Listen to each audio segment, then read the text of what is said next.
अगर आप मशीन को रेस्ट नहीं देंगे तो मशीन मॉल फंक्शन करेगी और उसका एक मॉल फंक्शन फायर भी हो सकता है। 70% फायर कॉल है वो इलेक्ट्रिक की वजह से होती है। हमारे जो इलेक्ट्रिकल अप्लायंसेस है वो भी कुछ ऐसे वार्निंग साइन देते हैं जो आम लोग पहचान जाएं। तो अगर आपने एसी को कंटिन्यूस यूज किया कि उसमें आज नहीं तो कल जरूर फायर लगे।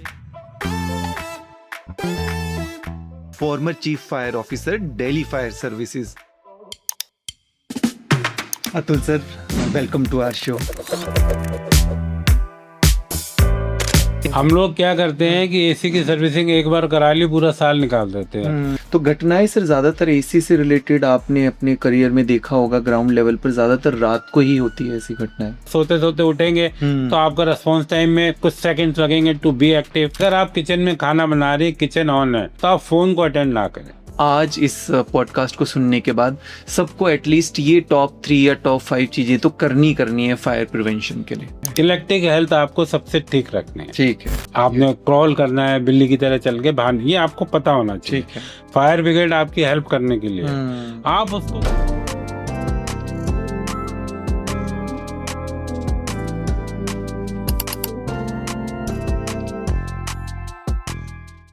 आज हमारे साथ है mister Atul Garg, former chief fire officer Delhi fire services. Atul ji के पास एक्सटेंसिव ऑन ग्राउंड एक्सपीरियंस है, जिन्होंने thousands of critical fire emergencies, आग से जुड़ी घटनाओं को लीड किया है। आज हम उनसे बात करेंगे रियल लाइफ फायर इंसिडेंट्स और लाइफ सेविंग के साथ साथ सेफ्टी मेथड्स के बारे में। ऐसी प्रैक्टिकल बातें जो हर घर, हर ऑफिस, स्कूल और हॉस्पिटल्स के लिए बेहद जानना जरूरी है। तो आइए पॉडकास्ट की शुरुआत करते हैं। Atul sir, welcome to our show. Sir, जैसा हम देख रहे हैं आजकल पिछले कुछ सालों में मेट्रोपॉलिटन सिटीज़ के अंदर देखें तो जो आग की घटनाएं हैं वो काफ़ी ज़्यादा देखने को मिली हैं। तो आप इतने सालों से एक लीडरशिप पोजीशन में रहे हैं और आपने ग्राउंड लेवल पर बहुत सारी ऐसी घटनाओं को लीड किया है, इतने फायर फाइटर्स आपके अंडर रहे हैं। तो जो घटनाएं हैं वो एक्चुअल में साल दर साल बढ़ रही है या अब रिपोर्टेड ज़्यादा होती है, जैसा कि हम सोशल मीडिया पे या न्यूज़ में देख पाते हैं? नहीं, आपकी बात बिल्कुल ठीक है। फायर कॉल दर साल बढ़ रही हैं। ओके। और इसका रीजन आप इसको कह सकते हैं क्योंकि हमारी पॉपुलेशन बढ़ रही है, हमारे नंबर ऑफ व्हीकल बढ़ रहे हैं जी, हमारी नंबर ऑफ बिल्डिंग्स बढ़ रही हैं। जैसे आप अगर देखें 10 साल पहले अगर मॉल 4 थे तो आज 50 हो गए हैं, क्योंकि हर चीज बढ़ रही है। राइट। तो आप इसीलिए नंबर ऑफ फायर कॉल भी बढ़ रहे हैं। राइट। तो सर, वैसे number of fire call average गर्मियों में अगर हम देखें तो वो ज्यादा होते हैं सर्दियों के मुकाबले? जी बिल्कुल, आपने ठीक पूछा है ये बात। गर्मियों में number of call almost double हो जाते हैं सर्दियों से। अच्छा। अगर सर्दी में मान लीजिए हमें 100 कॉल मिलती हैं तो गर्मियों में 200, 220, 230 तक पहुंच जाती हैं। जैसे कि ये मई का महीना आ गया है जी, मई, जून और 15 जुलाई तक करीब आप मान के चलिए लगभग दिल्ली में जो है 200 कॉल पर डे का एवरेज आएगा। राइट। सर, इसमें अभी जैसे पिछले कुछ दिनों में देख रहे हैं, पिछले कुछ सालों से इनफैक्ट अगर हम बात करें तो सबसे ज्यादा खबर जैसा हम देखते हैं और सोशल मीडिया पे जो सबसे ज्यादा वायरल होती है एसी ब्लास्ट को लेकर। और इनफैक्ट कई बार जब हम देखते भी है कोई ऐसी घटना होती है तो ज्यादातर सुनने को मिलता है कि उसके पीछे एसी कारण रहा है। तो उसमें कितनी सच्चाई है? आप अगर इसको देखें, AC one of the reason है। ओके। पर अगर आप इसको समराइज करें पूरी चीज को जी, तो ये करीब आप मानिए कि जो 70% फायर कॉल है वो इलेक्ट्रिक की वजह से होती है। अच्छा। मतलब उसमें एसी भी आ गया, आपका इलेक्ट्रिक फॉल्ट भी आ गया, शॉर्ट सर्किट भी आ गया, मीटर में आग लग गई, लाइन बस्ट हो गई, केबल बस्ट हो गया, सब कुछ मिला के करीब 70% है। एसी भी one of the major reason है गर्मियों में जिसमें आग लगती है। ये बिल्कुल ठीक बात है। Right sir. तो ये मैं इसलिए क्लियर करना चाहता हूँ क्योंकि सर एसी को लेकर थोड़ा लोगों को काफी पैनिक भी हो गया है और थोड़ा इस चीज को लेकर एक डर भी हो गया है कि एसी का इस्तेमाल करें ना करें। तो इसमें एक चीज ये भी है कि एसी जैसे घर में इस्तेमाल होता है गर्मियों में सबसे ज्यादा, या फिर इन्वर्टर की बात कर लें या फ्रिज की बात कर लें, तो इन सब चीजों में कुछ ऐसे वार्निंग साइन भी होते हैं। जैसे बॉडी कई बार हम लोगों को वार्निंग साइन देती है, तो ऐसे ही हमारे जो इलेक्ट्रिकल अप्लायंसेस है वो भी कुछ ऐसे वार्निंग साइन देते हैं जो आम लोग पहचान जाएं ताकि वो वहां पर उसको करेक्ट कर सके। देखिए, ये बात आपने बहुत अच्छी पूछी। हर चीज में वार्निंग साइन जरूर आता है, हम उसको नेग्लेक्ट कर देते हैं। हाँ। वो बात अलग है। अगर हम एसी की बात लें, मान लीजिए एसी आपका बार बार ट्रिप हो रहा है, तो इसका मतलब कुछ गड़बड़ है, आप इसको चेक कराइए। ओके। अगर उसकी आवाज मान लीजिए पहले नॉर्मल से थी, कुछ अजीब से आने लगी, तो भी आप समझ जाइए इसमें कुछ गड़बड़ हो रही है, कुछ है, आपको इसको दिखाना है। क्योंकि हमारे यहाँ क्या हो रहा है, गर्मी पड़ती है और एसी नेसेसिटी है, बिल्कुल। ऑफिस में भी, घर में भी। और हो ये रहा है कि हम एसी को बहुत कंटिन्यूस यूज करते हैं। तो अगर आपने एसी को कंटिन्यूस यूज किया, तो आप मेरी बात को मान के चलिए कि उसमें आज नहीं तो कल जरूर फायर लगेगी, चाहे नया पुराना कोई। अच्छा। क्योंकि जितना पुराना होता जाता है उतनी उसमें संभावनाएं बढ़ती जाती है। ओके। अगर एसी जो है नया है तो थोड़ी संभावना कम है, क्योंकि पार्ट ठीक है, सब चीज ठीक है, अभी सर्विसिंग हुई है, नहीं आई है। पर जैसे जैसे ये पुराना होता जाएगा तो आग लगने की संभावना इसमें बढ़ती जाती है। ये बिल्कुल बात ठीक है आप। Right sir. तो सर इसमें जैसे सर्विसिंग की भी बात कर लें कि अगर ज्यादातर लोग गर्मियां जब शुरू होती है उस टाइम एक बार उसको सर्विस करा लेते हैं, तो इसका भी पीरियोडिकली मतलब उनको चेकअप कराते रहना चाहिए या एक सर्विस ऐसी काफी होती है?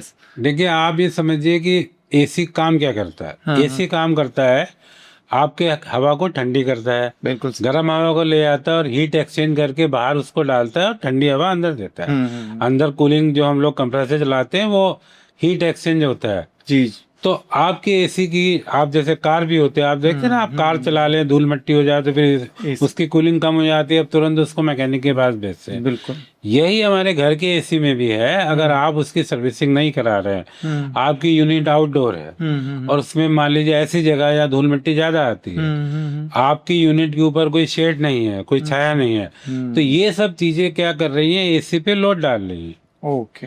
अगर आप मान लीजिए उस पर डायरेक्ट सनलाइट पड़ती है, तो वो ऑलरेडी बाहर टेम्परेचर हाई है और उसका काम क्या है, ठंडा करना। तो ठंडा कैसे कम करेगा, उसकी एफिशिएंसी कम हो जाएगी। तो इसीलिए जो सर्विसिंग है आपकी, अगर आपकी आउटडोर यूनिट बाहर है, डायरेक्ट धूप में है, धूल मिट्टी में है, तो आपको उसकी सर्विसिंग जल्दी जल्दी करानी है। हम लोग क्या करते हैं कि एसी की सर्विसिंग एक बार करा ली, पूरा साल निकाल देते हैं। तो ये कहीं ठंडा प्रदेश हो, आप मान लीजिए जहाँ धूल मिट्टी कम आती है, तो वहां तो चल सकता है। राइट। पर इंडिया जैसा कंट्री, स्पेशली दिल्ली, जहाँ पे इतनी धूल है, इतनी मिट्टी है, टेम्परेचर भी बहुत हाई होता है, तो यहाँ पे एक्चुअली सर्विसिंग बहुत जरूरी है। अच्छा। और मेरा तो ये कहना है कि आपको सर्विसिंग साल में 2 बार करानी चाहिए, सीजन में, गर्मियों में। ओके। पहला। दूसरा, एक और बहुत बड़ा जो देखा गया, क्योंकि मेरी 40 साल की सर्विस रही है, आग लगती है, जी। फिर क्या होता है कि हम क्या थे, जैसे गर्मी स्टार्ट हो गई, हम एसी को ऑन कर देते हैं, चलो सर्विसिंग करा लेंगे, कल बुलाएंगे, पर एसी मेरा ऑन हो गया क्योंकि अचानक से गर्मी बढ़ी और आपने एसी को ऑन कर दिया। तो ये डेंजरस साइन है। 6 महीने तो आपने एसी चलाया नहीं था, धूल मिट्टी सब उस पर जमा होती रही, अब अचानक से गर्मी बढ़ी, आपने कहा मैं एसी की सर्विसिंग कराऊंगा, ऐसा नहीं कराऊंगा, बट आपने चांस कर दिया, या इंजीनियर नहीं मिला, इंजीनियर नहीं मिला, टाइम लग गया, गर्मी बढ़ गई, आज चला दो, बच्चों ने कह दिया, आपने एसी को ऑन कर दिया। अब आपको उस टाइम में ये नहीं पता था एसी ठीक है, चूहे ने तार काट दिया, 6 महीने से तो बंद था ना आपका एसी, अचानक। तो ये सब चीजें जो है ना, ये छोटी छोटी जरूर है, पर ये आपके लिए घातक सिद्ध हो सकती है। राइट। नहीं बिल्कुल सर, क्योंकि एसी से जुड़ी घटनाएं थोड़ा ज्यादा देख रहे हैं, और एक जैसे ज्यादा हम खबर देखते हैं, सुनते भी हैं, और लोग आमतौर पे बात करते हैं कि एसी ब्लास्ट हो गया, तो वो एक्चुअल में एसी ब्लास्ट होता है या कुछ और उसमें एक्चुअल में इलेक्ट्रिकल प्रॉब्लम? नहीं, एसी ब्लास्ट नहीं होता। देखिए, अगर जो स्प्लिट एसी है उसमें एक यूनिट अंदर है, एक यूनिट बाहर है, अंदर वाली यूनिट तो कोई ब्लास्ट वाली चीज है नहीं। जी। एसी ब्लास्ट होता है कंप्रेसर में, कंप्रेसर पे लोड हो गया, हवा ब्लॉक हो गई इसकी। उसका क्या होता है कि जब आप एसी चलता है तो हवा देता है, बिल्कुल। अगर मान लीजिए उसका जो एयर पाइप है वो टाइट हो गया, किसी वजह से कुछ और गड़बड़ है। दूसरा क्या होता है कि एसी चल रहा है और गैस लीक हो गई, तो ये गैस फ्लेमेबल है, ऑलरेडी टेम्परेचर हाई है और वो उसके टच में आई, तो आग लगने के चांस ज्यादा है। अगर ब्लास्ट होगा तो कंप्रेसर ब्लास्ट होगा, एसी में जो अंदर की यूनिट में ब्लास्ट कम होता है, पर अंदर की यूनिट में आग लगती है। राइट। और ये पूरा प्लास्टिक का है, तो जैसे ही कुछ हुआ, बुश उसका जला, वोल्न हो गया, ओवर यूज हो गया, तो उसमें आग लग सकती है, और आग लगी और प्लास्टिक है वो फिर मेल्ट होनी शुरू हो जाती है। और मान लीजिए आपकी जो इंडोर यूनिट है उसके आसपास कोई ऐसी चीज रखी है जो आग पकड़ सकती है। आपने मान लीजिए एसी यूनिट लगा दी, नीचे सोफा है, सोफे के ऊपर लगा दिया, आग लगी, ओह, और वो सोफे पे गिरा। सोफा हाईली फ्लेमेबल है राइट, और उसमें आग लग गई, फिर ये आग रुकेगी नहीं। अच्छा, तो हम जब एसी इंस्टॉल करते हैं ये भी थोड़ा ध्यान रखना है कि एसी का जो इंडोर यूनिट है वो ऐसी जगह हो जहाँ पे आसपास इस तरह कोशिश की की कोई जाए कि चीजें जलने वाली चीज ना आसपास हो राइट, कोई। और दूसरा, हाँ, एसी में आग, मतलब ये मैं कहना चाहूंगा कि अगर आप इसको कंटिन्यूस चलाएंगे हाँ, हाँ, तो ये कोई भी चीज है, सब चीज को रेस्ट चाहिए। राइट, राइट, बिल्कुल, बिल्कुल, अगर आप मशीन को रेस्ट नहीं देंगे तो मशीन मॉल फंक्शन करेगी करेगी, करेगी करेगी। और उसका एक मॉल फंक्शन फायर भी हो सकता है। नहीं, बिल्कुल सर, क्योंकि पिछले कुछ सालों में ये घटनाएं डेफिनेटली बढ़ी, और जैसा अब आजकल तो ग्लोबल वार्मिंग देख रहे हैं, गर्मियां भी देखते हैं तो एकदम से बहुत ज़्यादा बढ़ जाती है, ह्यूमिडिटी में भी बदलाव होता है, तो लोग एसी का इस्तेमाल इनफैक्ट 24/7 की सुबह भी इस्तेमाल, दिन में, दोपहर में, हर समय उसका इस्तेमाल करते हैं। और सर एक चीज़ और है कि जैसे कई बार हम मैकेनिक को बुलाते हैं, टेक्नीशियन को बुलाते हैं, जब वो उसकी सर्विस करने आता है तो उस टाइम भी कुछ चीज़ें हमें इंश्योर करनी होती है कि उसने ठीक तरीके से सर्विस की है कि नहीं। देखिए, ये तो पहला तो ये है कि हम लोग कभी भी किसी को फोन कर लेते बुला लेते हैं, आप एक ऑथराइज जो है उससे कराएं, क्योंकि इसमें ऐसी बहुत सारी चीजें हैं जो कि लोकल लड़के ने जिसने सीख लिया है इधर उधर से वो नहीं कर सकता। Exactly. उसके प्रॉपर इक्विपमेंट आते हैं, उसकी गैस चेक करते हैं, उसके प्रेशर चेक करते हैं, उसकी वायरिंग चेक करनी है। एसी को धोना एसी की सर्विसिंग नहीं है। राइट, राइट, ज्यादातर हमारे यहाँ हम क्या देखते हैं, एसी आता है, वो लड़का आया, उसने लगाया, इधर पॉलिथीन बांधा, उधर बांधा और उसने पानी से साफ कर दिया, पोंछ दिया, बोले सर्विसिंग आपकी होगी। वो एक्चुअली सर्विस नहीं है। सर्विसिंग का मतलब ये होता है, क्योंकि आपका एसी 6 महीने बंद था, गर्मियां नहीं थी, सर्दियां थी, तो आपको उसकी हर चीज की चेक करनी है। गैस में कोई लीकेज तो नहीं है, गैस प्रॉपर भरी हुई है, पार्ट्स ठीक है, कोई वायरिंग कट तो नहीं गई, कोई वायरिंग बस्ट तो नहीं हुई है, कोई वायर तो लूज नहीं, क्योंकि ये सब चीजें पार्ट है। आप एक मशीन को 6 महीने बाद या 4 महीने बाद दोबारा शुरू करने वाले हो, तो उसकी सारी चीज, और ये मशीन दोस्त भी है और दुश्मन भी है। बिल्कुल सर। तो आपने जब उसको शुरू करना है तो कहते हैं ना कि जैसे आप गाड़ी से आप कहीं बाहर छुट्टी पे गए, जब आए तो एक बार उसकी सर्विसिंग करा लो, उसका तेल पानी ठीक कर लो, या आप कहीं लंबी दौर पे जाते हैं, गाड़ी यहाँ ज्यादा चलेगी तो आप कहते हैं एक बार सब चीज चेक कर लो, बिल्कुल, तेल ठीक है, इसकी बैटरी ठीक है, इसके वायर ठीक। तो जब आप एसी की सर्विसिंग कराते हैं तो उसको खाली उसकी मिट्टी हटाना या क्लीन करना नहीं है, वो एक पार्ट है इसकी, और बहुत सारी चीजें हैं, उसको भी आपको ध्यान देना है जब वो करने आया है कि वो सारी चीज चेक करे। गैस का प्रेशर कितना है, गैस कितनी है, लीकेज तो नहीं है, कंप्रेसर ठीक काम कर रहा है, कंप्रेसर आवाज तो नहीं कर रहा है, गड़गड़, सारी चीजें उसको चेक करनी, पूरी एक फुल बॉडी चेकअप जैसे करते हैं आपको फुल एसी का चेकअप करना चाहिए। Right sir. अब क्योंकि एसी काफ़ी एक्सपेंसिव भी, और अगर गर्मियों में देखें तो काफ़ी ज़्यादा महंगे, तो कुछ लोग पुराने एसी लेते हैं या कुछ रिफर्बिश्ड एसी होते हैं, इस तरह की भी कुछ एजेंसीज है, तो उसमें भी आई थिंक लोगों को इंश्योर करना चाहिए, बहुत ज़रूरी। क्योंकि देखिए, ये मैं एक बात फिर कहना चाहता हूँ, आपने एसी चला दिया और सो गए, राइट, और आग लग गई तो फिर बचना बहुत मुश्किल है। एग्जैक्टली। तो घटनाएं सर ज्यादातर एसी से रिलेटेड आपने अपने करियर में देखा होगा, ग्राउंड लेवल पर ज्यादातर रात को ही होती है ऐसी घटनाएं?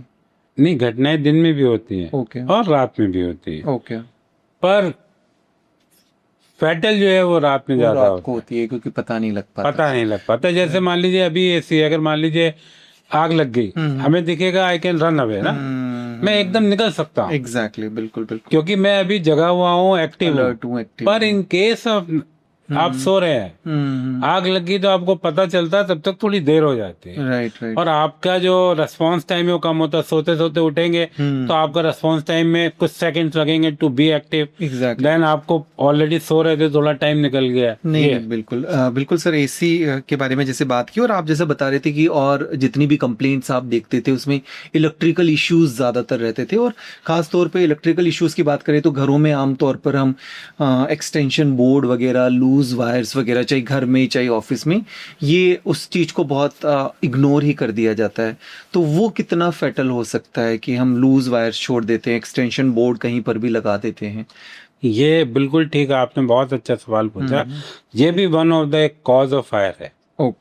आप क्या करते हैं, हम लोग की देखा है जनरल टेंडेंसी के एक्सटेंशन कॉर्ड लाए, उसमें 4 प्लग लगा दिए और उसको यूज कर रहे हैं। ये टेम्परेरी मेजर ठीक है भाई, it should not be permanent major. दूसरा क्या होता है कि जब भी आप कोई चीज, जब इलेक्ट्रिसिटी यूज करते हैं तो आप पावर ड्रॉ करते हैं। मान लीजिए आपने एक प्लग में, हमने स्विच बोर्ड है उसमें प्लग लगाया और आप कर रहे हैं, उस प्लग की जो है वो एक पावर है, एक कैपेसिटी है। हमने अगर उससे ज्यादा पावर का उसमें लगाया, वो ज्यादा पावर खींचता है, ठीक है, तो हीट ज्यादा तेज होगी। जी क्योंकि जब भी आप पावर यूज करते हैं, इस हीट रिलीज होती है, इसमें हीट जनरेट होती है, ये कॉमन फैक्टर है। हाँ। अगर हीट ज्यादा जनरेट हो रही है तो वो मेल्ट हो जाएगा, वो जलेगा। अगर और ज्यादा खींचेगी और मान लीजिए आपका एमसीबी या ईसीबी ठीक नहीं लगा तो वो जल जाएगी वायर और आग लग जाएगी। इसके साथ ही साथ एक कई बार ऐसे घटनाएं भी हम सुनते हैं और उसमें बताते हैं कि जो आपका मीटर था, इलेक्ट्रिकल बोर्ड था, वहां पर कुछ प्रॉब्लम हुई, जो कि ज्यादातर पार्किंग एरिया में अंदर ही लगे हुए होते हैं, तो उसको उस तरह की घटनाएं भी होती है। बहुत सारी घटनाएं जी। आप एक चीज को समझिए, आपने मीटर लगाया, मीटर से आप घर के अंदर पावर ले रहे हैं, तो ये सब चीज रिलेटेड आपके इलेक्ट्रिक कंजम्पशन से रिलेटेड है। आपने मान लीजिए मीटर तो लिया 2 किलोवाट का, आप पावर यूज कर रहे हैं 5 किलोवाट की, तो आग लगेगी ना। क्योंकि जो मीटर आपने जो वायरिंग लगाई है वो उतनी पावर यूज करने के लिए बनी नहीं है। आपने अगर केबल की साइजिंग ठीक नहीं करी, उस टाइम आपने कंजूसी कर ली, पतला केबल डाल दिया और बाद में आपने आप उसका हैवी लोड यूज कर रहे हैं, होता है ना कि एसी का अलग डालेंगे, तो फिर आग लगनी। तो ये सारी जो चीजें हैं ये इलेक्ट्रिक हेल्थ और इलेक्ट्रिक यूजेस से डिपेंड करते हैं। ओके। इसका मैं एक छोटा सा एग्जांपल और देना चाहूंगा आपको। जैसे कि आपने घर बनाया, 2 बेडरूम फ्लैट लिया, आप पहले अकेले थे, आप हस्बैंड वाइफ हुए, ठीक है। अब आपने क्या किया, एक एसी लगा दिया, एक टीवी लग गया आपके रूम में, ठीक। अब बच्चे हो गए, बच्चों को आपने अलग रूम दिया, उनका रूम आपने फिर एसी लगा दिया, उसमें टीवी तो आप क्या करते हैं, ओवर अ पीरियड आप अपने घर में इलेक्ट्रिक कंजम्पशन बढ़ाते जा रहे हैं, बढ़ जाती है। पर वायरिंग तो 25 साल पहले डल चुकी है, अंडरग्राउंड आपने वायरिंग डाल दी है, राइट। तो आप उस वायरिंग को तो चेंज कर नहीं रहे, और आपने उस टाइम में इतना विजुलाइज नहीं किया था मेरी फाइनेंशियल कंडीशन इतनी अच्छी होगी नहीं होगी, क्या होगा। पर आपकी अच्छी हुई, आप 2 एसी अफोर्ड करे, फिर आपने ड्राइंग रूम में भी लगा दिया, तो आप क्या कर रहे हैं, इलेक्ट्रिक लोड बढ़ाते जा रहे हैं। Right, exactly. Every year you are increasing the load. बिल्कुल, इलेक्ट्रिकल अप्लायंसेस आते रहते हैं, टीवी आ गया, कंप्यूटर आ गया, बच्चों ने किया, लैपटॉप लिया, घर में वॉशिंग मशीन आ गई, फिर आपने अब आजकल बर्तन धोने की भी एक नई मशीन आ गई, ये सब बढ़ते जा रहे हैं। बिल्कुल। और वायरिंग आपकी पुरानी होती जा रही है और आप उस पर लोड बढ़ाते जा रहे हैं। आपने जो चीज 20 साल पहले डाली थी, धीरे धीरे उसमें कुछ कमी भी तो आएगी, उसका डिके भी तो होगा, वो खराब भी तो होगी, तो आप उस पर कोई ध्यान दे नहीं रहे हैं। आप क्या कर रहे हैं, आप लोड बढ़ाते जा रहे हैं। और जब आपने वायरिंग डाली थी तब आपने ये तो सोचा नहीं था इतना लोड हम लेंगे या देंगे, तो ये एक बहुत बड़ा कौद। इसलिए आप देखिए पुराने घर होते आते तो आग लगनी बढ़ जाती है, यही रीजन, पुराना मीटर हो गया, आग लग गई, तो फिर क्योंकि आप जो है कंजम्पशन आपका बढ़ता जा रहा है और आप वायरिंग को चेंज भी नहीं करा रहे, जो पॉसिबल भी नहीं लगता। आप अंडरग्राउंड आजकल वायरिंग होने लगी, कैसे तो पूरी चेंज हो, कैसे नहीं डलेगी। तो इसीलिए जब भी आप ये करते हैं हमें ये देखना है, नहीं तो अगर आप लोड बढ़ा रहे हैं उसके लिए आप वायरिंग को अलग अरेंजमेंट करें, उसके एमसीबी अलग लगाएं, उसके जो है बाकी सारे सिस्टम अलग करें, तो आप सुरक्षित रहेंगे, तो रह सकते हैं। तो सर ये तो इलेक्ट्रिकल इश्यूज हमने चेक किए, देखे। इसके अलावा अगर हम देखें तो जैसे ज़्यादातर सब लोग फ्लैट्स में रहते हैं, फ्लोर वाइज रहते हैं, तो वहाँ पर वो सबके मीटर एक जगह पर होते हैं, नीचे होते हैं। या अगर हम फ्लोर वाइज देखें तो कई बार आपने देखा होगा कि उसके अंदर बालकनी वगैरह वो भी काफ़ी कंस्ट्रिक्टेड, जिस टाइम जैसे बनी हुई होती है वैसे होती नहीं है, उसके बाद वो भी ऑब्सक्योर हो जाती है पूरी। या सीढ़ियों में भी कई बार देखा होगा कि बहुत ज़्यादा सामान और ये सब रहता है। तो ऐसे चैलेंजेस आपने कई बार अपनी प्रैक्टिस में क्या क्या देखे? देखिए ये चैलेंजेस जरूर आते हैं, हर जगह आते हैं, क्योंकि इसका रीजन ये है कि हम लोग फायर के बारे में अवेयर नहीं है। अभी मैं जस्ट आपसे आने से पहले मैं एक चैनल पे था, वहाँ यही इश्यू हो रहा था कि सोसाइटी बन गई, हाई राइज बिल्डिंग बन गई, पर फायर फाइटिंग सिस्टम मेंटेन नहीं हो रहा है। तो जो वहाँ के रॉ के अध्यक्ष थे जी, वो कह रहे थे कि हमारे पास फंड नहीं होते हैं, फंड की कमी होती है। तो मेरा बहुत एक छोटा सा सवाल था, आप सोसाइटी में रहते हैं, आप लिफ्ट को मेंटेन करते हैं, एक दिन लिफ्ट नहीं खराब होती, होते ही तुरंत वो ठीक हो जाती है। आप जनरेटर मेंटेन करते हैं, लाइट जाती है तुरंत लाइट आ जाती है, जनरेटर मेंटेन। आप वाटर पंप को मेंटेन करते हैं, पानी चढ़ाने के लिए करते, क्योंकि आप फायर पे ध्यान ही नहीं देते। आप फायर फाइटिंग के सिस्टम का कभी आप एनुअल मेंटेनेंस कॉन्ट्रैक्ट देते नहीं, बाकी आप सब चीज करते रहे। तो ये आपने उसमें इंक्लूड ही नहीं किया है कि ये फायर फाइटिंग सिस्टम को भी हमें मेंटेन करना है, ये हमारा लाइफ गार्ड है, है हमारी लाइफ सेविंग है, तो आप उसको करते नहीं है, Right. तो इसीलिए आप कहते हैं पैसा नहीं है। फिर जब आग लगती है उस टाइम में वो सिस्टम चलते नहीं है, तो अब जब सिस्टम नहीं चलेंगे तो आग लगेगी, तो आग बुझेगी कैसे? तो ये घटनाएं होती। तो जो आपने ये सवाल पूछा, ये बहुत अच्छा सवाल है, और ये लोग इस बारे में कम जागरूक हैं। Right sir. आप जब हर चीज का आप एनुअल मेंटेनेंस कॉन्ट्रैक्ट देते हैं, आप गार्डन कितना ब्यूटीफुल मेंटेन करते हैं, आप सोसाइटी में जाइए, पेड़ पौधे, गार्डन, स्विमिंग पूल मेंटेन हो रहा है, पर फायर फाइटिंग सिस्टम मेंटेन नहीं हो रहा, क्योंकि आप सोचते ही नहीं है कि हमारे यहाँ कभी आग लगेगी। आपने देखा है एक सिस्टम लाल लाल लगा हुआ है, दैट्स ऑल। तो आप जब तक इसको खुद मेंटेन नहीं करेंगे, इसको डेली मर्रा की चीज में काउंट नहीं करेंगे, तो तब तक ये प्रॉब्लम आती रहेगी, बाहर रहेगी। सर जैसे कई बार हम बात करते हैं हेल्थ में भी कि कई बहुत आपके बाहर के इन्वायरमेंटल फैक्टर होते हैं और सब चीज़ें होती है, पर एक इंडिविजुअल लेवल पर जितनी चीज़ें हम कर सकें, प्रिवेंटिव मेजर्स ले सकें, उतना ज़्यादा बेहतर होता है। तो इसमें अगर जो लोग फ्लैट्स वगैरह में रहते हैं तो वो व्यक्तिगत तौर पर इंडिविजुअल लेवल पर वो क्या क्या ऐसे प्रिवेंटिव स्टेप्स ले सकते हैं ताकि अगर ऐसी चीज़ें हैं उसको मिनिमाइज कर सके और उसकी जो डैमेज है उसको कंट्रोल कर सके? देखिए, मैंने बहुत चैनल्स पे कहा, फोरम पे कहा, मैं फिर ये बात तो कहता हूँ, एज ए इंडिविजुअल आपकी ये ड्यूटी बनती है कि आप अपने सिस्टम को चेक करें। आप जो प्रेसिडेंट एसोसिएशन है उनको कहें कि भाई आप ड्रिल कराएं, आप इन सिस्टम को चला के देखें, क्योंकि इन केस ऑफ फायर वो ही सिस्टम आपकी जान बचाएगा, और आपको वो सिस्टम चलाना आना चाहिए। आप अपने घर में एक फायर एक्सटिंग्विशर जरूर रखें, छोटी मोटी, अगर मान लीजिए स्विच बोर्ड में कोई आग लग जाती है तो आप उसको यूज कर सके। ये बहुत छोटा सा इन्वेस्टमेंट है, ऐसा नहीं कि बहुत बड़ा इन्वेस्टमेंट है कि आपको बहुत पैसे लगेंगे। वो ये आपको आना चाहिए। मैंने सर अक्सर देखा लोग खाने के बारे में, फूड अडल्ट्रेशन और सब चीजों के बारे में बात करते हैं, पर इसके बारे में कोई बहुत ज्यादा लोग मैं तो आपसे ये बात खुद ही कह रहा हूँ कि हमने इसको अपने लाइफ में इंक्लूड नहीं किया है। हम इस बात को मानते ही नहीं है कि हमारे यहाँ कभी आग लगेगी, ये एक भ्रम है। एग्जैक्टली, ठीक है, सिस्टम लगा हुआ तो हम उसको डेली लाइफ में इंक्लूड नहीं करते। बिल्कुल बिल्कुल। जबकि मैं ये कहता हूं कि हर एक आदमी को फायर ट्रेनिंग लेनी चाहिए, आपको फायर फाइटिंग के बारे में पता होना चाहिए, आप अपनी जान बचा सकते हैं। ये ऐसा ही स्किल है कि जैसे आपको एक बार स्विमिंग आ गई, तो आप फिर कभी नहीं भूलते। आपको साइकिल चलानी आ गई, चला।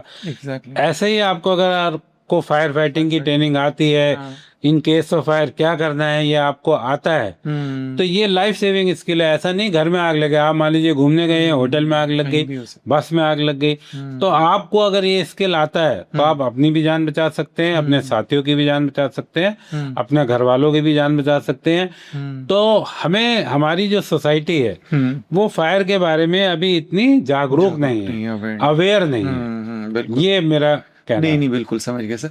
इसके अलावा सर अगर हम देखें घरों के अंदर, तो हमारा एक बहुत ही जो इम्पोर्टेंट प्लेस होता है हमेशा किचन वगैरह, और किचन से रिलेटेड भी फायर के केसेस आपने काफ़ी सारे देखे होंगे, और उसमें खास तौर पे अगर हम बात करें तो हमारा जो LPG सिलेंडर वगैरह हो गया, इस तरह की फायर, तो उसमें क्या क्या ऐसे प्रिवेंटिव स्टेप्स है जो हमारे खास तौर पे घरों में काम करती हैं महिलाएं, वो ध्यान रख सकें?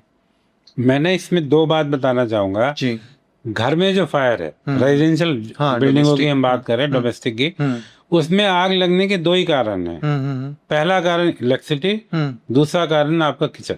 ओके, दो मेन कारण है, बाकी कोई छोटा मोटा हो सकता है। आपने दिया जला दिया, पूजा करने चले गए और बाई चांस आपने अनअटेंडेंट छोड़ दिया, दिया गिर गया, चूहा आ गया, कुछ खाने के लालच में प्रसाद चढ़ाया, वो दिया गिर गया, उससे आग लग गई। ऐसे भी इंसिडेंट होते हैं, वो भी एक। पर मेन जो रीजन है किचन में होते हैं। किचन में सबसे जो इम्पोर्टेंट बात है, ये मेरा कहना है, गृहिणियां मेरे से शायद नाराज भी हो जाए, अगर आप किचन में खाना बना रही, किचन ऑन है, तो आप फोन को अटेंड ना करें, क्योंकि कई बार ऐसा देखा गया, ऐसी कॉल मिली कि उन्होंने खाने में कुछ चढ़ा दिया, तेल रख दिया, और वो फोन आ गया, फोन बात करने लगी, इधर चली गई, या किसी से और से बात कराने जैसे होता है कि बात कर, और तेल में आग लग गई और आग फैल गई। तो ये एक कारण है आग लगने का, पहला। दूसरा एक कारण जो है, पहले LPG सिलेंडर की वजह से होता था, लीक हो गई तो आग लग सकती है। अभी खैर टेक्नोलॉजी भी चेंज हो गई है, और अभी ऐसे सिलेंडर भी आ गए हैं प्लास्टिक के, गवर्नमेंट ने निकाल दिए हैं कि आग में वो बस्ट नहीं होंगे, वो मेल्ट होंगे, तो जान माल बच जाएगी। पर गैस लीक भी एक कारण हो सकता है। अगर आपको गैस लीक है तो आपने कुछ नहीं करना है, खाली सिलेंडर को ऑफ करना है और आप बाहर निकल जाइए, सिलेंडर को बाहर ले जा सकते ले जाइए, क्योंकि गैस से इटसेल्फ आग नहीं लगती अनलेस उसको कोई स्पार्क ना मिले। हाँ एग्जैक्टली, वहाँ पैनिक नहीं होना, वहाँ पैनिक नहीं होना है। अगर सिलेंडर मान लीजिए आप घर में घुसे, बाहर से आए और मान लीजिए आपको महक आती है, तो आपने स्विच ऑन नहीं करना, जो हमेशा गलती हो जाती है। अगर आपने वो किया तो स्पार्क मिलेगा, आग लग सकती है। राइट। पर किचन में जो आग लगने का जो कारण है वो नेग्लिजेंस हो सकता है या ओवरलुक हो सकता है कि आप खाना बनाते बनाते भूल गए, बिजी हो गए, किसी का कॉल आ गया, बच्चा रोने लगा, आप चले गए और वो जलता रह गया, भूल गए, ये कारण है। अदरवाइज अभी किचन में आग लगने के कारण थोड़े कम है, अभी कम हो। हाँ, अभी जो एक और आग के ट्रेंड मिले हैं वो ट्रेंड ये हुआ है कि आपने पूजा करी, प्रसाद चढ़ाया, आप उठ के आ गए, दिया जलता रह गया और वो दिया किसी वजह से पलट गया, गिर गया, उस वजह से भी आग लगती है। इसके अलावा सर जैसा देखिए कि आपने बताया है कि खास तौर पे जब किचन के अंदर भी फोन का इस्तेमाल कर रहे हैं तो कई बार चीजें भूल जाते हैं और वो भी एक फायर का, आग का कारण बन जाता है। ऐसे ही हम जैसे फोन को चार्ज पे लगाते हैं रात को, और ज्यादातर आपने देखा होगा आजकल सब बच्चे फोन के साथ ही सोते हैं और वो चार्ज पे लगा रहता है, तो वो भी कुछ एक ऐसा कारण बन सकता है। ये इंसिडेंट थोड़े कम है, मतलब फोन की वजह से आग लगी, चार्जिंग की वजह से आग लगी, कम होते हैं ये इंसिडेंट इतने नहीं है। राइट, बट फिर भी अवॉइड करें तो वो ज्यादा बेटर है। बिल्कुल सर, एक जैसा अभी आपने बताया कि अगर ठीक है, एक प्रिवेंटिव स्टेप्स के बारे में तो हम बात कर ही रहे हैं कि जितना हो सके हम ये स्टेप्स फॉलो करेंगे तो इस तरह की घटनाओं को कम कर सकते हैं, रोक सकते हैं। बट जब ऐसी घटना होती है, अगर हम फ्लैट की बात करें किसी में, जब ऐसी या ऑफिस की बात कर लें, कोई फायर की घटना होती है, तो सबसे पहले क्या ऐसी चीजें ध्यान रखनी चाहिए किसी भी इंडिविजुअल को व्यक्तिगत तौर पे कि ज्यादा पैनिक वाली सिचुएशन क्रिएट ना हो? देखिए, ये आपने बहुत ही अच्छा सवाल पूछा है और ये मैं ये कहना चाहूंगा कि हमारी पब्लिक को ये नहीं पता इन केस ऑफ फायर क्या करे। ये एक बहुत बड़ा जो है सवाल है, कदम क्या, हाँ, कि आपने क्या करना, अगर आग लग गई तो क्या करना है। हाँ। ये बहुत मतलब अच्छा क्वेश्चन है जी। और आपके माध्यम से सबको ये पता होना चाहिए कि अगर आग लग गई तो आपने क्या करना है। देखिए, अगर आग लग गई है, अगर आप बाहर निकल सकते हैं, आपको सबसे पहले वो जगह छोड़नी है। अच्छा, you should be out immediately, पहला ये फर्स्ट स्टेप होना चाहिए। आपके जो भी हैं भाई बहन है, उनको कोशिश करके बाहर ले जाए। आप लोग गलती क्या करते हैं, जबकि आप विवेक विहार वाली फायर में भी अभी अब मैं बताएंगे, उसमें ये हुआ कि आग लग गई थी, लेडी बाहर निकल गई, वो फिर कुछ अंदर लेने गई, फिर मर गई, फिर वो बाहर नहीं निकल पाई। तो और दूसरा, अपनी बिलोंगिंग को कलेक्ट करने की कोशिश ना करें, सबसे पहले आप बाहर जाएं, फिर आप फायर ब्रिगेड को कॉल करें, और उसके बाद आप, अगर आपको आग बुझानी आती तो आग बुझाने की कोशिश करें। नहीं तो आप आग बुझाने की कोशिश ना करें, फायर ब्रिगेड को गाइड करें, फायर ब्रिगेड आपके पास पहुंचेगी और आग जो है अपने आप बुझाएगी। क्योंकि आग बुझाना एक थोड़ा सा टेक्निकल काम है और आपने अगर ट्रेनिंग नहीं ली तो फिर नहीं। राइट। अब मैं बताता हूँ मेरा एक्सपीरियंस क्या कहता है। अगर कहीं आग लगती है तो हमारे यहाँ सबसे पहले तो आदमी क्या करता है, उसको बहुत लाइटली लेता है। छोटी सी आग लगी, ये डाल दीजिए, ये करिए, वो करिए, और वो उतनी देर में वो बढ़ने लगती है। दूसरा क्या होता है, वो खुद बुझाने की कोशिश करता है। जब वो उसके आउट ऑफ कंट्रोल हो जाती है तब वो फायर ब्रिगेड को बुलाता है, फोन करता है। राइट। तो आपने क्या किया, गोल्डन जो टाइम था वो लॉस हो गया। क्योंकि कोई भी आग शुरू में छोटी आग होती है, पर वो 5 मिनट में बढ़ जाती है, फिर वो फैलनी शुरू हो जाती है, फिर आउट ऑफ कंट्रोल हो जाती है। तो आपने गोल्डन टाइम तो अपने उसकी वजह से मिस कर दिया। आपने खुद बुझाने की कोशिश की, उसको बहुत लाइटली लेनी है, कपड़ा डाल दो, ये डाल दो, ये कर दो। अगर आपने सबसे पहले बाहर निकल के फायर ब्रिगेड को करते, उसके बाद अगर आप सारे काम करते तो आग फायर ब्रिगेड जल्दी पहुंचती, आग बुझाने में सहूलियत होती है और आप बाहर निकल चुके थे, आप बच जाते। पहला तो ये हुआ।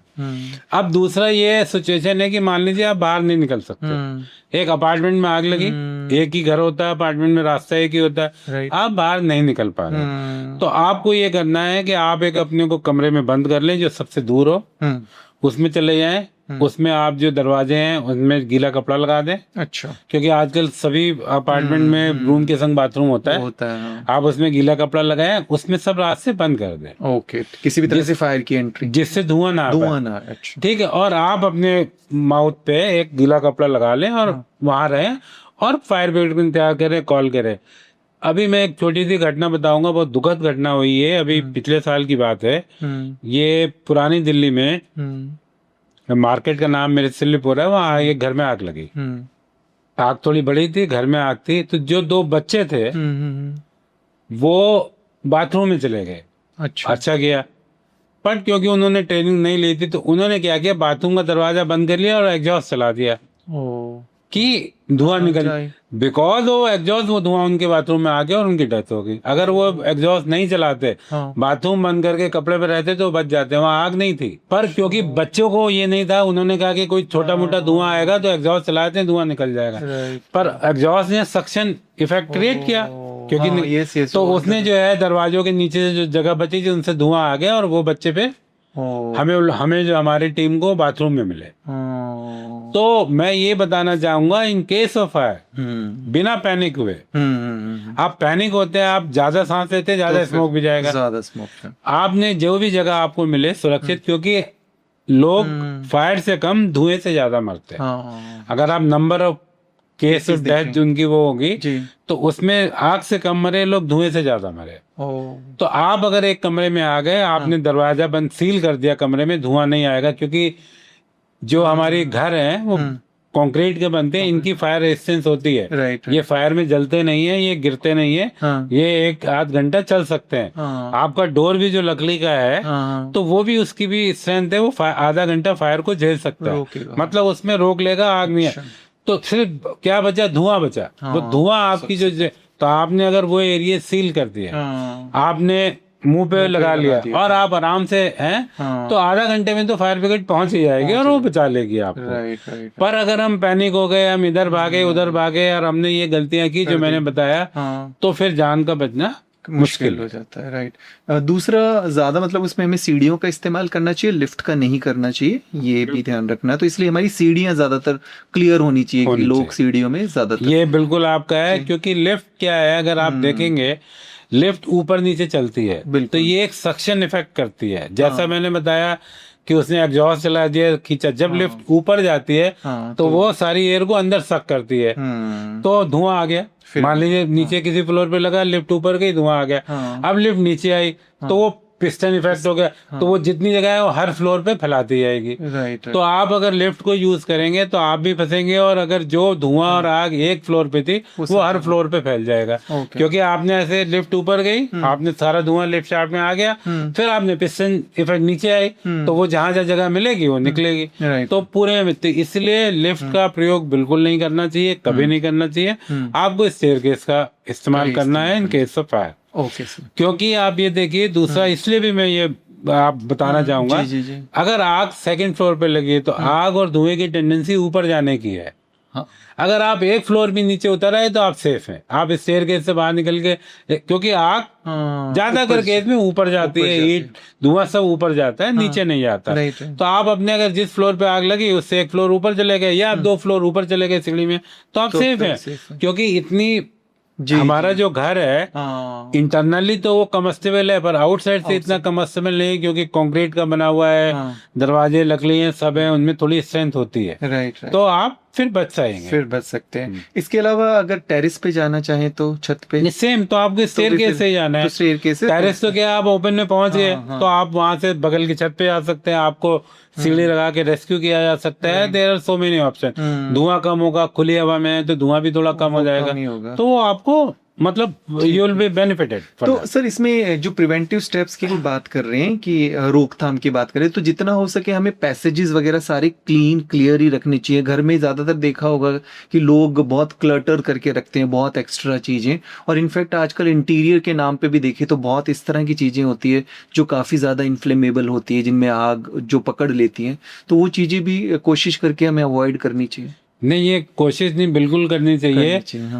जो ये विवेक बिहार वाली फायर हुई है 15, ये जो अभी 2-3 दिन पहले हुई है जी, उसमें ये पता चला कि आग इतनी क्यों फैली, क्योंकि हम देख रहे थे वीडियो भी, आप लोगों ने भी देखे, आग बहुत भयंकर थी। तो ये पता चला कि उन्होंने अपनी जो है दीवार में पैनलिंग प्लास्टिक वाली कराई हुई थी। अच्छा। आजकल जैसे लकड़ी की पैनलिंग करा लेते हैं to yes, give a show, उनकी उनकी जो थी वो प्लास्टिक जो विनाइल मटेरियल होता है उससे कराई हुई थी, अच्छा। और that is contributed to cause of fire so fast, oh, मतलब not only cause, spread of fire is very spread of fast. fire, okay, right. ये हुआ, तो वो भी हमें तो ये हमें अवॉइड करनी है, क्योंकि Right. हमारे घर में जो भी चीजें होती हैं वो जलने वाली ज्यादा है। सोफा है, कपड़े हैं, पर्दे हैं, ये सब जलने वाली चीजें हैं। दूसरा, एक रेजिडेंशियल फायर के लिए ये भी मेरे को प्रिवेंशन है, जब आप एक एसी लगाते हैं तो उसके आसपास पर्दा ना लगाएं। ओके। ठीक है, अगर मान लीजिए कोई स्पार्क होता है तो वो स्पार्क तो अपने आप में बुझ जाएगा, क्योंकि एकदम से, पर अगर स्पार्क हो और पर्दा है तो जल जाएगा। तो जल जाएगा। दूसरा, हर एक एसी का अपना एमसीबी होना चाहिए, कि कोई भी छोटी लोकल है तो ट्रिप यहाँ से हो जाए, ना कि वो वहां जाके ट्रिप होगा, उतनी देर में वायर जलेगा तो आग लगने के चांस में। तो every AC should have their own MCB. Trip होता नॉर्मली होता है, पर नहीं है तो लगाना है आप। Right right. इसके अलावा सर, जैसे क्योंकि ज्यादातर देखें काफी जगह पर फ्लोर पे लोग जैसे रहते हैं अलग से बनाकर, और उन फ्लोर में अगर कोई एक किसी की भी कोई ऐसी लापरवाही रही जिसकी वजह से सभी को उसका इफेक्ट आता है, तो उसमें भी सब लोग जो उस फ्लोर पर रहते हैं उन लोगों को, रेजिडेंट्स को क्या क्या इंश्योर कर लेना चाहिए? कि कई बार ऐसा भी देखा गया है कि जो ऊपर रहते हैं तो वो टेरेस का जो डोर है उसको लॉक करके रखते हैं, और भी ऐसी कुछ चीजें, या कोई एक पर्टिकुलर फ्लोर पर बहुत सारा सामान ऐसा रखा होता है सीढ़ियों पे कि वो पैसेज ही पूरा ऑब्सक्योर हो जाता है। तो उसमें भी उनको आपस में क्या ऐसी स्टेप्स लेने चाहिए? ये बात बिल्कुल आपकी ठीक है, पर अगर आप डेटा को देखेंगे तो ज्यादातर जो डेथ हो रही है वो बहुत हाई राइज बिल्डिंग में कम है। अच्छा। उन बिल्डिंग में ज्यादा है जो बिल्डर फ्लोर जिनको कहते हैं, जो ग्राउंड प्लस 4 बना लेते हैं, जैसे विवेक विहार की, पालम, मैं उन्हीं फ्लोर्स की बात कर रहा था। ये थोड़ी इनकी हाइट थोड़ी कम है। हाँ। जो आप ऊंची, अगर आप 50 मीटर बिल्डिंग है, उनमें काफी वो खुले होते हैं, उनमें 2 जीने होते हैं, बालकनी होती है, पूरा कंक्रीट का स्ट्रक्चर होता है। बिल्कुल। तो उसमें क्या, एक सीढ़ी अगर में कुछ गड़बड़ है तो दूसरी सीढ़ी भी आपके पास है। इनमें जो सबसे बड़ी जो प्रॉब्लम आ रही, जितनी भी अगर डेथ हुई है, आप अगर पिछले 15-20 साल का डेटा देखेंगे दिल्ली के अंदर भी, हाई राइज बिल्डिंग में फायर बहुत कम हुई है। हुई भी है तो डेथ तो बहुत ही, मेरी नॉलेज में कोई ऐसी घटना याद नहीं आ रही जिसमें डेथ हुई। राइट। जितनी भी डेथ हुई है वो बिल्डर फ्लोर में हुई है। बिल्डर फ्लोर मीन जो एक प्लॉट लिया है उसमें 3-4 जो फ्लोर बनाए थे उसमें होती है। उसका सबसे बड़ा रीजन क्या है? एक, हम बीच में अगर आप देखें कहीं भी जाए, पार्किंग है, स्ट्रीट पार्किंग, उसमें एक जीना दे देते हैं। वो एक ही जीना पूरे घर में आता है और दोनों फ्लैट को सर्व करता है। तो आपके पास तो एक जीना हो गया। अब आप देखें मीटर बोर्ड वगैरह भी उसी के आसपास कहीं लगे होते हैं, जितने भी होते हैं। बिल्कुल बिल्कुल। तो क्या हुआ, अगर मीटर बोर्ड में आग लगी तो धुआं सबसे पहले कहाँ भरा? जीने में। तो आप निकल के जाएंगे कैसे? निकल के आप जाए, आप बाहर फ्लैट से निकलेंगे तो आप जीने में, जीना ऑलरेडी स्मोक पे, और उधर वो मीटर, और वो मीटर, क्योंकि मीटर में आग लगी, मीटर में उसमें उससे धुआं हुआ ग्राउंड से, और धुएं को ऊपर जाना है, तो मीटर ग्राउंड में, स्टील में, वहां से धुएं में लगी, जीने में भर गया। सही बात। दूसरा एक बहुत बड़ा प्रॉब्लम ये आ रहा है कि आजकल बिल्डर लोग 3rd फ्लोर पे टेरेस राइट बेचते हैं। अब वो, क्योंकि मैंने पैसे दिए, मैं उसमें ताला लगा के रखता हूँ टेरेस में, कि ये तो मेरा है, मैंने पैसे दिए, मैंने रजिस्ट्री कराई है। अब हो क्या रहा, आपने बंद कर दिया, उसमें ताला लगा दिया, तो इन केस ऑफ इमरजेंसी नीचे वाले कहाँ जाए? मान लीजिए ग्राउंड फ्लोर पे आग लगी है तो वो उनको ऊपर ही जाएंगे, नीचे तो जा नहीं सकते, जीना एक है, ऊपर ताला लगा हुआ है। मैं आपको ये बता रहा हूँ कि ऐसे बहुत सारे केस हुए जिसमें हमें जो लोग हैं वो डोर के पास पड़े मिले। वो अपने फ्लैट से निकल के ऊपर पहुंच गया, पर तब ताला बंद था और तब तक धुआं भर गया था जीने में। और विवेक विहार में भी 3 जो लोग हैं वो जीने के पास मिले, क्योंकि दरवाजा बंद था तो वो वहां गिर गए, उनकी वहां डेथ हो गई। तो ये जो बिल्डर फ्लोर बना रहे हैं, इनमें सबसे बड़ा प्रॉब्लम यही है कि एक ही जीना है, टेरेस में आप ताला लगा देते हैं, सिक्योरिटी रीजन से, जैसे नहीं चलेगी, लिफ्ट यूज नहीं करनी हमने, ठीक है, और मीटर जो है वो सब आपके जो है उन पे लगे हुए हैं, वो जीने के पास है। कई बार ऐसा हुआ, बहुत पुरानी दिल्ली में फायर हुई है, मीटर बोर्ड था, आपको याद है, हम लोग को हैबिट है ना कि आप मोटरसाइकिल लेके बिल्कुल जीने के पास, फिर मैं चलूंगा मैं। अब उसने क्या किया, मीटर बोर्ड था वहां पे, उसने मोटरसाइकिल खड़ी कर दी, मीटर बोर्ड से आग मोटरसाइकिल में लगी, मोटरसाइकिल क्योंकि जलने वाली चीज है, गद्दी, इतना भयंकर धुआं हुआ, पूरा जीना भर गया और लोग मर गए।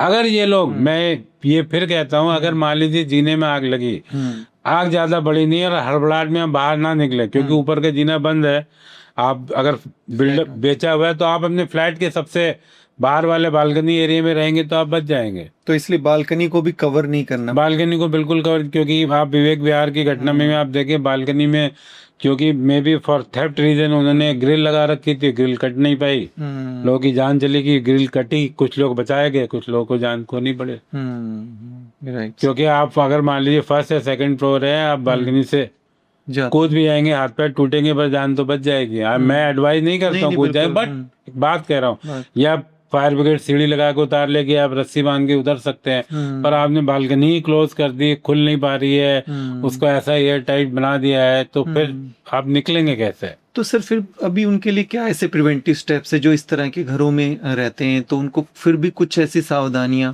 अभी? देखिए, जो घरों में रहते हैं, मैं ये बात कहना, पहला सबसे पहला काम ये है, हमने ये रूल बनाना है सबने मिलके कि ऊपर का लॉक आपने नहीं करना है। बिल्कुल। आप ताले की जगह वहाँ पे पुश बार लगाइए, सिक्योरिटी रीजन है, वो भी इम्पोर्टेंट है। राइट। तो उसमें आजकल ऐसे इक्विपमेंट आते हैं कि आप अंदर से उसको खोल सकते हैं, बाहर से कोई नहीं खोल सकता, और अंदर से भी जब खोलेंगे तो सायरन बजेगा, तो आपको पता चल सकता है कि अनऑथराइज खोल रहा है, अनऑथराइज खोल रहा है। पहला तो आपको लॉक जो है वो खुला रखना, ठीक है। अगर मान लीजिए ये भी समस्या है, किसी ने खरीदा है पर पानी की टंकी है, तो एटलीस्ट उसका एरिया उधर बंद रखें, पर आपको छत जाना चाहिए, क्योंकि छत आपका वही एक रिफ्यूज एरिया है आपके पास। पहला।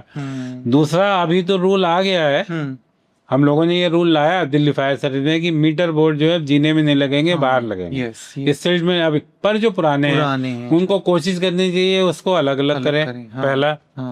दूसरा, आग लगने का सबसे बड़ा कारण क्या है? बिजली। ठीक है, इनमें भी बिजली से तो आप साल में एक बार उस बिजली के इलेक्ट्रिशियन ऑथराइज पे पैसे खर्च करें। अपनी अपनी सब लोग अगर मिलके वायरिंग करा लें, या कॉमन वायरिंग को चेक करा लें, लोड को चेक करा लें। तीन आपने किलोवाट लिया और 6 किलोवाट आप चला रहे हैं, तो आप खुद गलती कर रहे हैं ना, तो आप ये ना करें। राइट। तो आग नहीं लगेगी। मेरा ये कहना है, 2 पार्ट है, एक आग लगी फिर क्या करें, एक आग लगे ना, प्रिवेंटिव जितने हम मेजर तो जब मैं ये बात कह रहा हूँ कि डेटा हमारे पास अवेलेबल है, ज्यादातर फायर इलेक्ट्रिक वजह से होती है, तो इसका मतलब हमें इलेक्ट्रिक हेल्थ पे सबसे ज्यादा ध्यान देना है। राइट। उसको चेक करना है, उसके एमसीबी, उसके ईएलसीबी, उसके क्या कहना चाहिए, उसका लोड, उसकी वायरिंग, अगर हम उसको एक ठीक कर लेंगे, और आप अगर एक बार ठीक कर लेंगे वायरिंग वगैरह, तो 5-8 साल चलती है। तो ऐसा नहीं इसका रिकरिंग खर्चा हो रहा है। पहला तो ये काम करना है। दूसरा ये काम करना है आपने कि अपने घर में एक छोटा सा फायर एक्सटिंग्विशर जरूर रखना है, बुझा कि छोटी मोटी आग लगी तो आप नहीं तो मान लीजिए आप छोटी सी आग लगी, आप उसको बुझाओगे कैसे? आप कपड़ा डालोगे, कपड़े में मान लीजिए कपड़ा मार दिए, उसमें आग लगे। आप मान लीजिए इलेक्ट्रिक है, पानी डाल नहीं सकते आप, नहीं तो करंट लग जाएगा आप। तो हमें एक छोटा सा इक्विपमेंट जरूर आप सबको अपने अपने घर में रखना, उसको चलाना आना चाहिए, कि अगर कोई आग लग जाती, क्योंकि आग या तो घर से स्टार्ट होगी या स्ट्रीट में मीटर से स्टार्ट होगी, पूरी बिल्डिंग में तो आग लग नहीं सकती है, किसी के घर से स्टार्ट होगी। पहला तो ये एक होना चाहिए कि आपको कोई इक्विपमेंट होना चाहिए और उसको चलाना आना चाहिए। पहला, ठीक है। एक बिजली मीटर को आपने ठीक, तो आपके यहाँ आग लगने का चांस आप 80-90% कम कर देंगे। ठीक। एक जैसे आपने बताया कि ऐसी कोई घटना होती है आग लगने की घर पे, तो सबसे पहले आपको अपने को सेफ करना और वहां से उस एरिया से आपको दूर बाहर निकलना। पर घरों में जैसे हम खास तौर पे देखें तो हमारा एक ग्रुप जिसमें हमारे एल्डरली लोग हैं, बुजुर्ग लोग हैं, या छोटे बच्चे हैं, या कोई ऐसे भी लोग हैं जो बीमार हैं, वनरेबल हैं, तो उनको कैसे हम प्रोटेक्ट करें, या उनको ऐसी क्या बातों का मतलब उनको भी कैसे हम अवेयर करें, क्या चीज़ें ऐसी ध्यान, क्योंकि अक्सर जो वर्किंग प्रोफेशनल है वो तो बाहर चले जाते हैं, घर में बच्चे होते हैं या बुजुर्ग होते हैं, बिल्कुल, तो उनकी प्रोटेक्शन के लिए उनको कैसे अवेयर कर सकते हैं? देखिए, ये बहुत अच्छा क्वेश्चन भी है और बहुत मुश्किल क्वेश्चन भी है, क्योंकि मान लीजिए कोई बुजुर्ग है, कोई प्रेग्नेंट लेडी है, बच्चे हैं, बच्चे तो फिर भी निकल सकते हैं, एनर्जेटिक होते हैं। तो इसमें यही सबसे जो हमारे पास इस टाइम में है, क्योंकि फ्लैट में कोई फायर फाइटिंग सिस्टम होता नहीं, ये इनको एनओसी या फायर सेफ्टी सर्टिफिकेट देना नहीं पड़ता, बिकॉज हाइट इनकी कम होती है, तो इसमें कोई फायर फाइटिंग सिस्टम भी नहीं है। तो मेरा ये मानना है कि अगर हम इसको अफोर्ड कर सकते हैं तो हम फिर डिटेक्शन वगैरह अपने घर पे। फ्लैट में, जिससे वो अलार्म, आग लग गई है तो फिर वो मान लीजिए बूढ़े माँ बाप निकल नहीं पा रहे हैं, तो अलार्म बज जाए, कोई और तो उनको आके निकाल सके, राइट राइट, कोई और तो हेल्प कर सके उनकी। नहीं तो क्या होता है कि आग लग गई, हाँ बाकी लोगों को पता ही तब चलता है जब आग धुआं बाहर निकलने लगता है। हाँ आपके घर में आग लगी हाँ, तो आप तो चलो पता है, पर ऊपर वाले को कैसे पता चलेगा, नीचे वाले उसको तब पता चलेगा जब वो खूब धुआं निकलेगा, और तो वो डिले हो जाता है। राइट राइट, तो ये बहुत मुश्किल है और ये बहुत डिफिकल्ट भी है कि अगर बूढ़े माँ बाप हैं, मान लीजिए 80 साल के, उनसे चला नहीं आ रहा, तो आदमी क्या करे। राइट, तो मेरा ये कहना है कि हमें प्रिवेंशन ज्यादा करना है कि आग लगे ही ना। Why there should be fire in house. Right right, क्योंकि उनकी सिक्योरिटी के लिए और चीजें तो चलो की जाती है, पर फायर सेफ्टी को लेकर कई बार कोई हम नहीं ध्यान रखते। तो स्मोक डिटेक्टर आप, हाँ, मेरा ये कहना है कि लग जाए, जिससे आप जागरूक। मान लीजिए कि माँ बाप सो रहे हैं, आग दूसरे कहीं लग गई, उनको बेचारों को पता ही नहीं चलेगा, तो अलार्म बजेगा, कुछ होगा, तो they may be aware it, then they can चिल्ला सकते हैं, निकल सकते हैं, बात कर सकते हैं। ये एक बहुत मुश्किल काम है, मुश्किल काम है बिल्कुल। अभी जैसे हमने फ्लैट्स वगैरह की बात कर ली, इसके अलावा फायर का रीजन आपने ऐसे बताया कि एक बाइक की फायर की जो बात की थी, ऐसे व्हीकल्स में, गाड़ियों में जो फायर होती है, उसके लिए क्या ऐसे प्रिवेंटिव स्टेप है, या गाड़ियों में किस तरह के फायर्स आपने देखे? देखिए, गाड़ी में बहुत फायर होती है, मतलब एवरेज जो है 4-5 महीने में कॉल आती है। ओके। और जो कार की फायर है वो भी डेंजरस फायर है, क्योंकि आपको बहुत कम टाइम मिलता है। और इसमें सबसे बड़ी समस्या क्या आ रही है, आजकल आपने देखा कि हम सभी लोग सेंट्रल लॉकिंग सिस्टम होता है, और इन केस ऑफ फायर, क्योंकि ये आपकी कार की बैटरी से चलता है और वायरिंग होती है, और मान लीजिए वायरिंग का कनेक्शन आग की वजह से बैटरी में, इंजन में आग लगी और वो हो गया, तो वो सिस्टम जाम हो जाता है, वो दरवाजे खुलते नहीं है, और आपके पास इतना टाइम होता नहीं है। आपके पास समझ लीजिए 1 से 2 मिनट होते हैं। तो अगर कार में आग लग गई और आपका सेंट्रल सिस्टम जाम हो गया, तो फिर बचना ऑलमोस्ट मुश्किल है। आप शीशा तोड़ेंगे, वो कैसे टूटेगा, लेडी से टूट पाएगा, नहीं टूट पाएगा, स्टैंड लगानी है, कार की सीट जो होता है उसमें नुकीले होते हैं, उससे तोड़ा जाता है, तो आप फिर निकल सकते हो। तो एक सेंट्रल लॉकिंग सिस्टम थोड़ा डेंजरस है, इसको ठीक से लगाया जाए, देखा जाए। और दूसरा, कार में आग लगने का कारण क्या है, आप जब कार चला रहे हैं, आप चलती कार में ज्यादा आग क्योंकि ऑलरेडी हीट है, मैं फिर वही कह रहा हूँ, temperature is very very high. आप कार चला रहे हैं, कार गर्म होती है ना, आप देखते हैं ज्यादा चलाते हैं, फिर आप ठंडी करने के लिए कि 10 मिनट रुक लो, नहीं, टेम्परेचर आपको दिखाता रहता है, बढ़ जाता है। और उस टाइम में मान लीजिए कोई पेट्रोल लीक हुआ, कोई ऑयल लीक हुआ, तो it is going to catch fire, क्योंकि टेम्परेचर तो ऑलरेडी है, आपने उसमें तेल डाला और आग लग गई। तो हमने जो है ये चीजें बिल्कुल सेट रखनी है कि पाइपिंग जो ऑयल कैरी करती है वो ठीक है, उनमें कोई लीक ना हो जाए।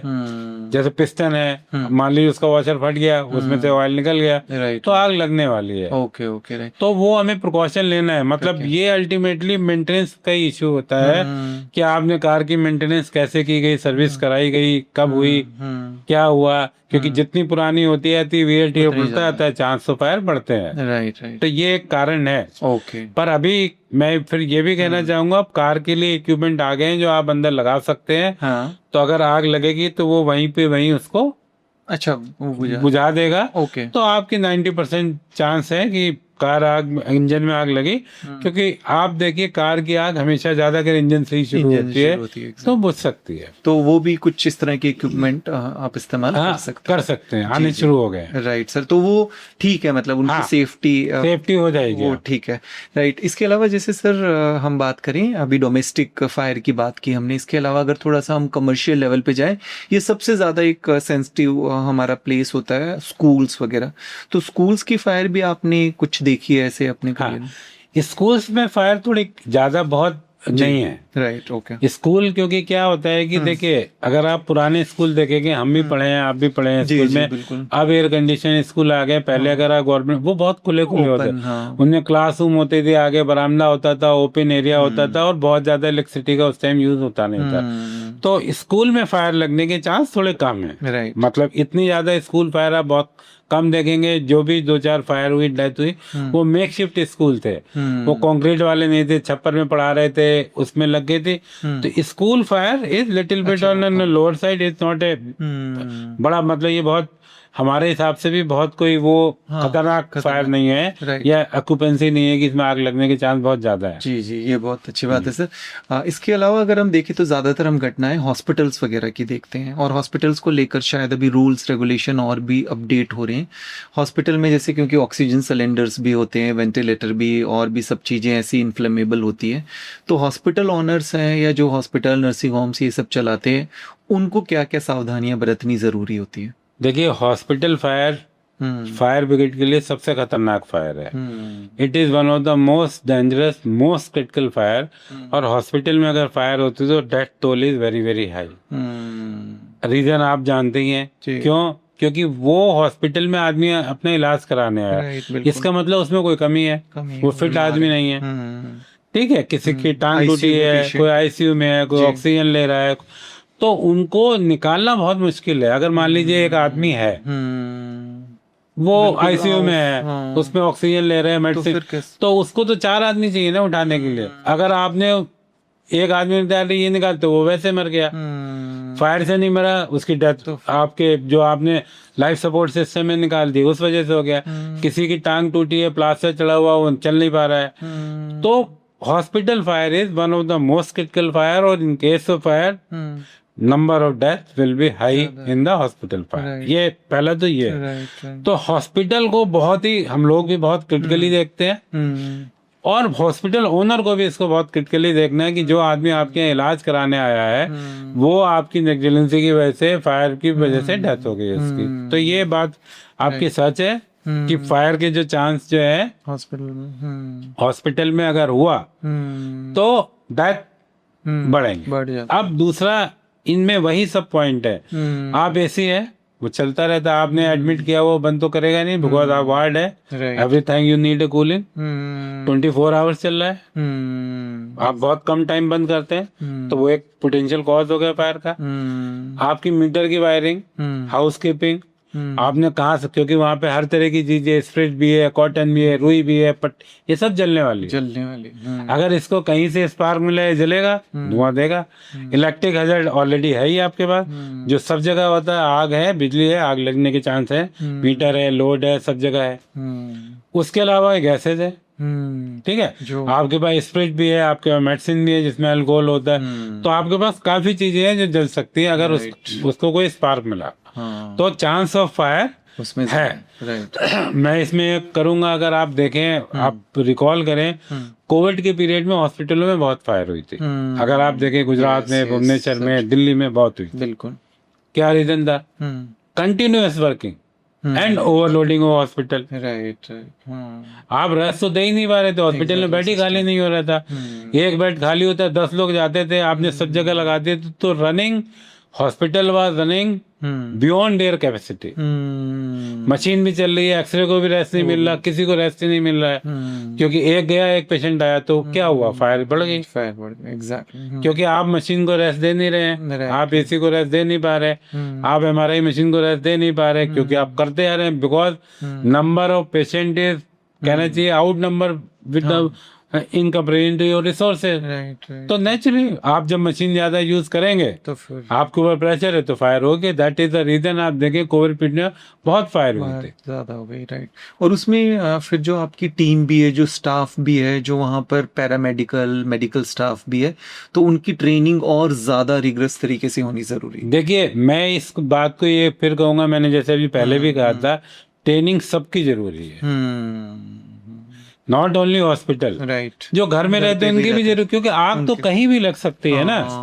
आप इसको ऐसे देखिए, फायर के इंसिडेंट, जैसे मैं यहाँ हूँ, आग यहाँ भी लग सकती है, तो अगर मेरे आदमी फायर ट्रेंड है तो मैं अपनी जान बचा सकता हूँ, मैं निकल सकता हूँ, एटलीस्ट लाइफ बच जाएगी। राइट, बिल्कुल ठीक। अगर इसमें मैं एक और छोटी सी बात कहूंगा सबको, जिससे आग लग गई, आप फंस गए, तो आपको ये ट्रेनिंग होनी चाहिए, आप गीला कपड़ा लें, मुंह पे रखें, और जैसे बिल्ली चलती है ऐसे चल के निकल जाए, क्योंकि मैंने बताया धुआं ऊपर जाएगा, हीट ऊपर जाएगी, तो फ्लोर लेवल पे धुआं कम होगा। अच्छा, हीट भी कम होगी, तो आप कॉल करके अपने गेट से बाहर निकल सकते हैं। मान लीजिए घर में आग लग भी गई और आप नहीं, मतलब, तो आप एक मौका है, और रुमाल लगाएं, भिगो भी नहीं पाते ऐसे रुमाल लगाएं, क्रॉल करके बांध लें, तो उससे क्या है वो स्मोक जो इनहेलेशन है थोड़ा डिले हो जाएगा, और आप क्रॉल करके निकल जाए, क्योंकि नीचे धुआं भी कम होगा, हीट भी कम होगी, यू कैन गो इट।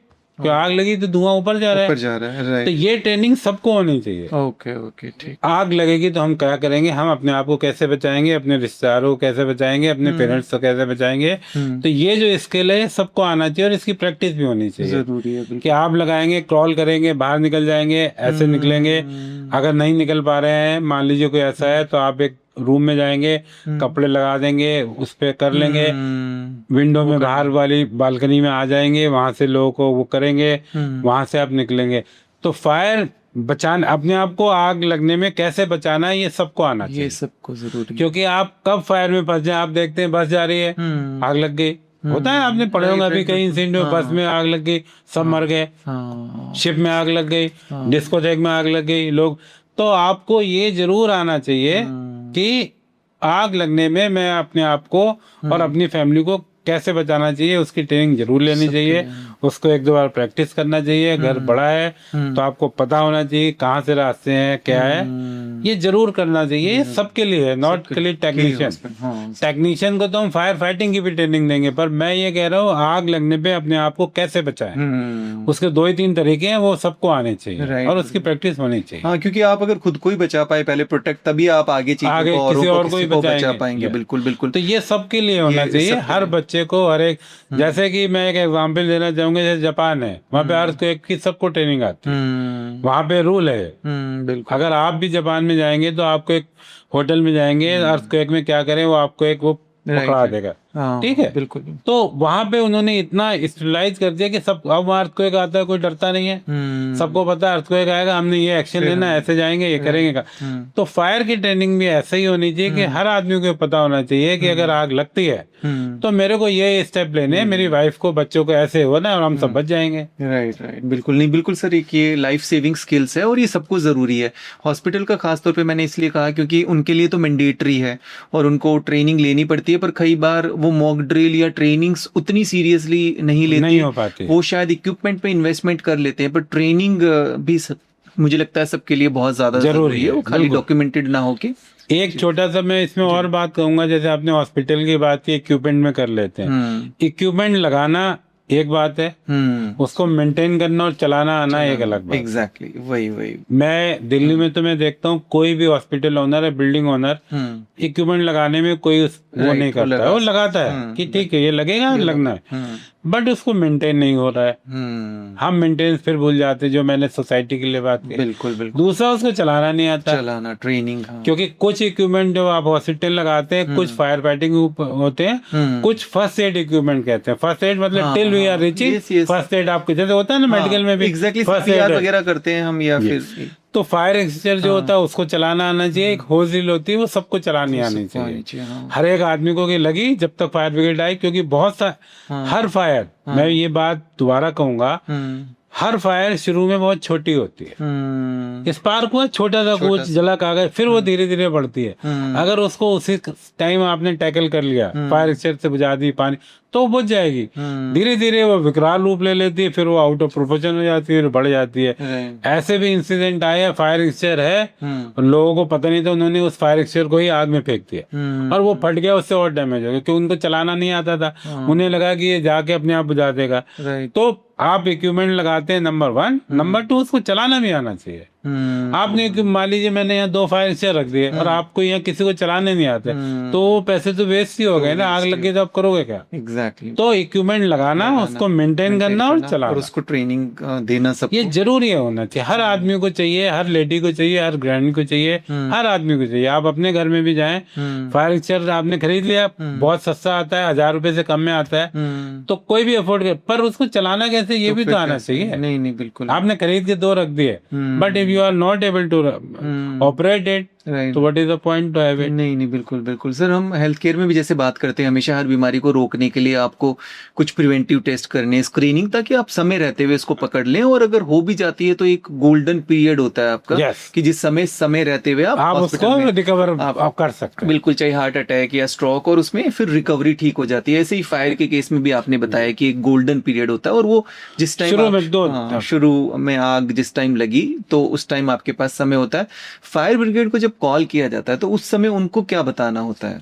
ये भी एक बहुत अच्छा है कि हम फायर ब्रिगेड को कॉल करना ही नहीं जानते। पहले तो बहुत सारे लोग कॉल ही नहीं करते, राइट। और कॉल करते हैं तो गलत करते हैं। ये आप बहुत अहमियत वाला ये क्वेश्चन है।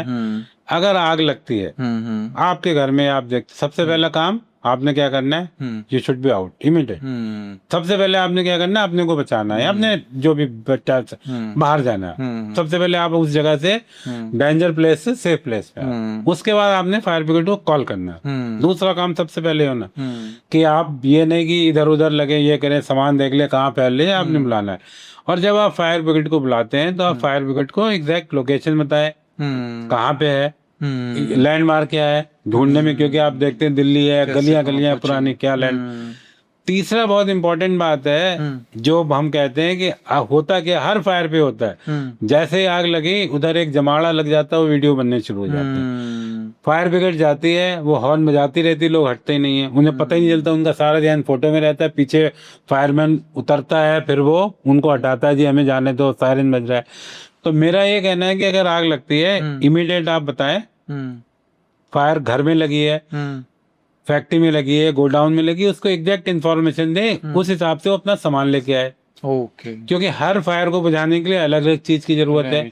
अगर फैक्ट्री की फायर है, केमिकल फायर, तो उसके लिए कोई और चीज लगेगी, वो पानी से नहीं बुझेगी। तो आप उसको एग्जैक्ट बात बताएं कि मेरे घर में आग लगी है, ये लगी। दूसरा ये भी बताएं, अगर फंसा हुआ है तो ये भी बताएं कि 10वें फ्लोर पे आग लगी है और 2 लोग फंसे हुए हैं, तो वो फिर वो वाली गाड़ी भी लेके आएंगे। अब फिर क्या होता है, आपने कहते हैं घर में आग लगी, पूरी इन्फॉर्मेशन देनी है, हम पहुंचे कौन से फ्लोर पे था ये भी नहीं बताया, हम पहुंचे अब देखा आग तो ऊपर है, तो अब हम दूसरी गाड़ी बनाएंगे, उसमें टाइम जाएगा। लोग फंसे हैं तो पहले हम प्लानिंग करेंगे, आग नहीं बचाएंगे, हम पहले लोगों को बचाएंगे। मान लीजिए अगर मैं फायर अफसर हूँ, मेरे पे इन्फॉर्मेशन है कि 6ठे फ्लोर पे आग लग गई है और 2 आदमी फंसे हुए हैं, तो मैं पहला काम क्या है, मैं आग नहीं बुझाऊंगा, मैं पहला काम उनको बचाने की कोशिश। मेरे पास 4 आदमी 2 टीम बनाऊंगा कि बेटा तुम जाओ, तुम उन आदमियों को बचाओ, हम इधर से फायर को बढ़ने से रोकते हैं। तो अगर आप ठीक।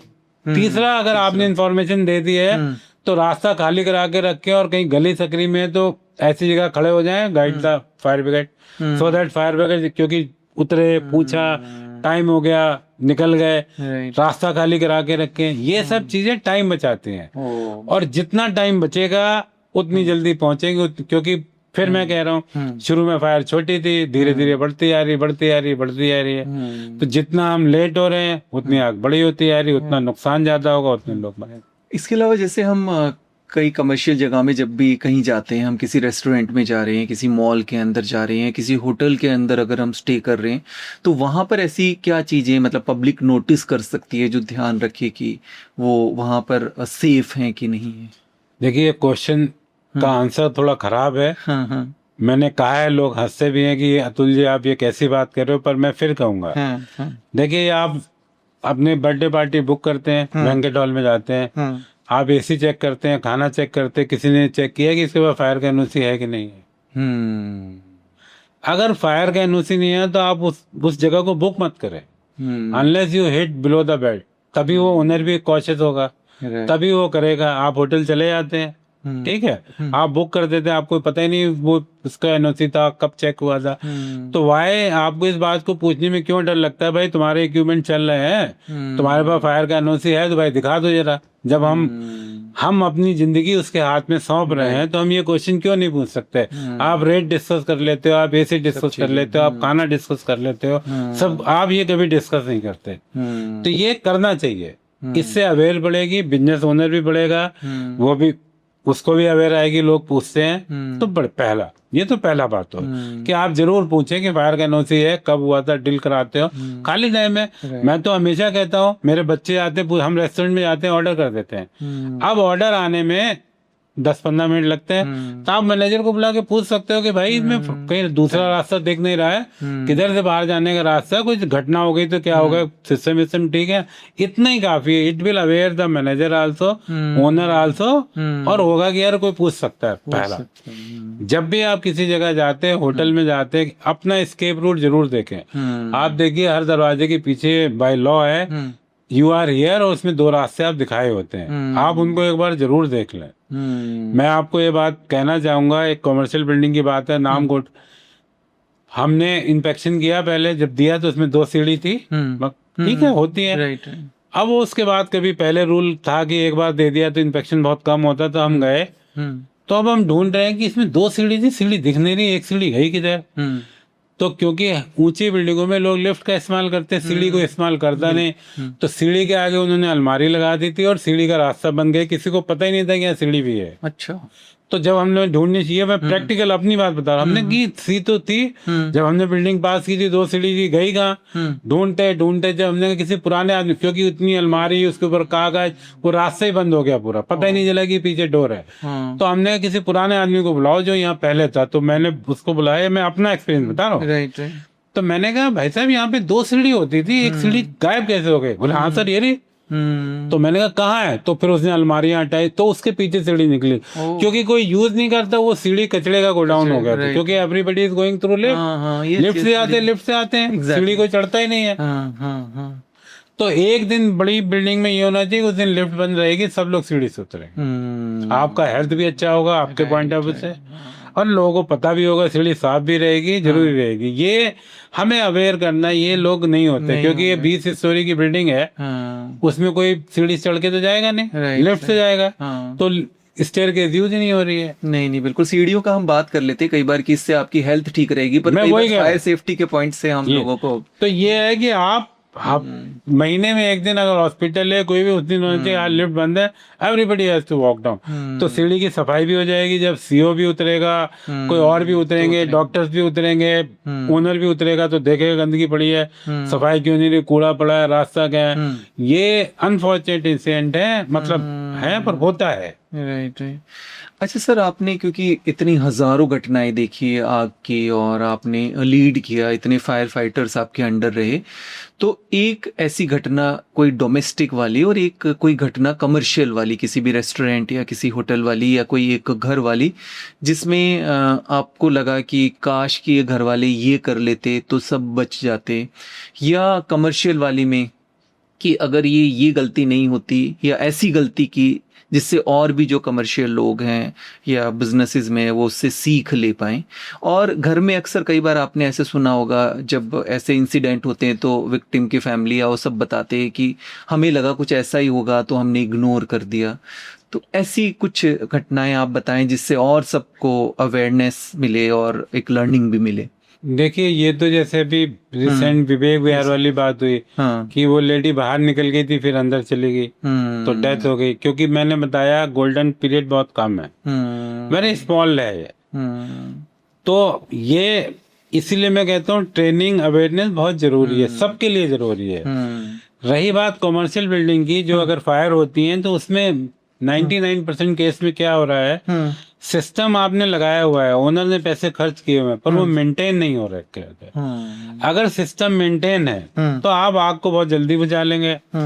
हर कमर्शियल बिल्डिंग में स्मोक निकालने के, स्मोक मैनेजमेंट सिस्टम सब होता है, पर अनफॉर्चुनेटली क्योंकि आग कभी कभी लगती है, वो यूज कम होते हैं और धीरे धीरे वो डिफंक्ट हो जाते हैं, उन पे कोई ध्यान नहीं देता है, ये होता है। राइट। मतलब ये प्रैक्टिकल प्रॉब्लम है जो हमने देखी है, रूटीन में देखी है, और इस वजह से आग बढ़ जाती है, नुकसान भी ज्यादा होता है, लोग ट्रैप भी हो जाते हैं, ये बिल्कुल होता है। ठीक है सर, लास्ट हमारा बस यही सवाल रहेगा कि अगर हम इसको समराइज करें कि क्या क्या चीजें ऐसी है जो हमारे बिजनेस ओनर्स या फिर हमारे घर में रहने वाले सभी लोग, कुछ ऐसे प्रैक्टिकल टिप्स हैं जो आज इस पॉडकास्ट को सुनने के बाद सबको एटलीस्ट ये टॉप 3 या टॉप 5 चीजें तो करनी है फायर प्रिवेंशन के लिए। देखिए, सबसे पहले जो काम है, क्योंकि मैंने कहा, बीच में भी कहा, 70% फायर इलेक्ट्रिक की वजह से होती है। इलेक्ट्रिक हेल्थ आपको सबसे ठीक रखनी है, ठीक है, पहला।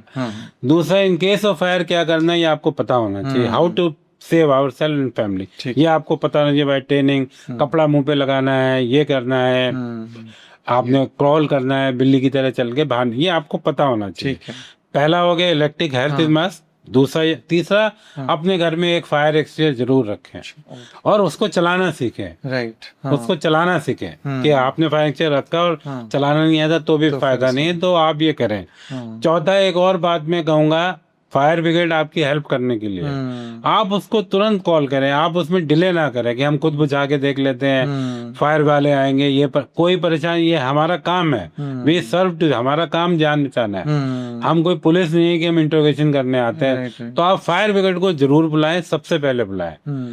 और दूसरा, एक और ये है जो इससे शायद रिलेटेड हो कि अगर सड़क पे फायर टेंडर जा रहा है तो उसको रास्ता दें, हम जल्दी पहुंच रहे हैं।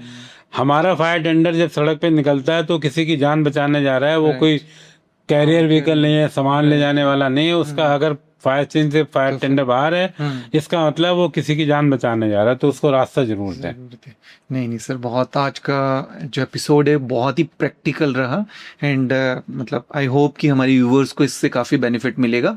और कई बार जो इसको लेकर कुछ मिस इन्फॉर्मेशंस भी होती है उस पर भी आपने काफ़ी क्लैरिटी की, और मैं समझता हूँ सभी तरह की फायर्स को आपने इसमें इंक्लूड किया, तो उसमें प्रिवेंशन से लेकर ऐसी घटना हो जाती है उस समय उनको क्या स्टेप लेने हैं, इन सब पे, और आपने ट्रेनिंग पर काफ़ी ज़्यादा जोर दिया, और हर एक एज ग्रुप को इसकी ट्रेनिंग लेना बहुत ज़्यादा ज़रूरी है। मुझे लगता है जितनी ट्रेनिंग लेंगे, जितना अवेयर होंगे, उतना ही हम इस तरह की घटनाओं को प्रिवेंट कर पाएंगे।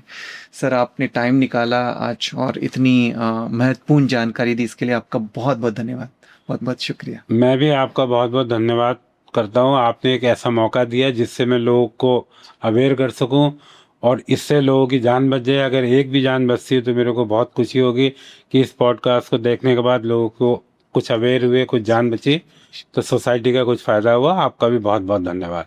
Thank you sir.